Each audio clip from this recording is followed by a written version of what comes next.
In this video, I will show you how to change your car icon on Google Maps. To do this, what you will need to do is first start a navigation somewhere. Now you don't actually have to drive it, but just start a route, and it's important that the location you are driving from is where you are right now, because then it will actually start.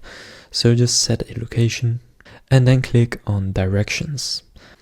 Now after it starts, I've just zoomed in a bit, but you will see that I already have a car set. For you it can also just be a sort of blue arrow. Just click on whatever it is for you now.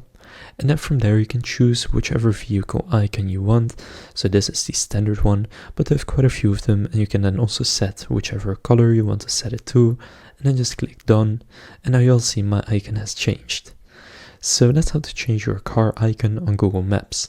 If this video was helpful, please consider leaving a like and subscribing to my channel. With that being said, I will see you in the next video.